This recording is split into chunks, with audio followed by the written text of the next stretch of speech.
It's the little colorful square that helps you remember everything. Sticks, but not too much. It's the Post-it note.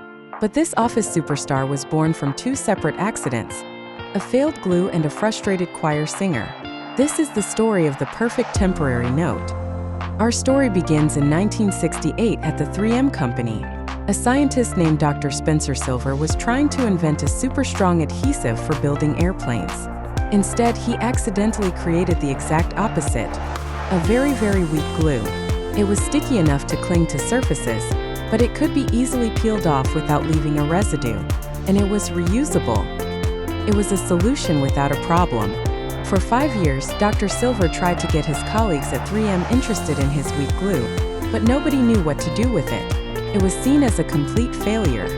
Meanwhile, another 3M scientist named Art Fry was having a problem of his own. He sang in his church choir and used little scraps of paper to mark the hymns in his hymn book, but the scraps always fell out. He was constantly losing his page. One day in church, he had a eureka moment. He remembered his colleague Spencer Silver's useless weak glue. What if he could put that weak adhesive on his paper bookmarks? It would be sticky enough to stay in place, but weak enough that he could peel it off without damaging the hymn book's delicate pages.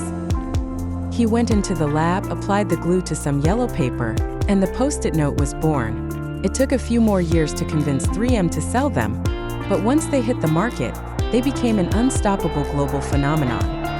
The story of the Post-it note is the ultimate tale of creative thinking. It took two different people, one with a solution and one with a problem, to see the true potential of a failed invention. It proves that sometimes, your biggest failure can become your most brilliant success.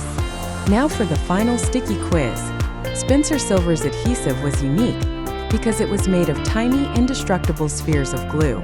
How does the fact that the glue is made of spheres explain why Post-it notes work so well? Being sticky but also easy to peel off without damaging paper. Think about how much of the glue is actually touching the paper at any one time. Let me know your ideas.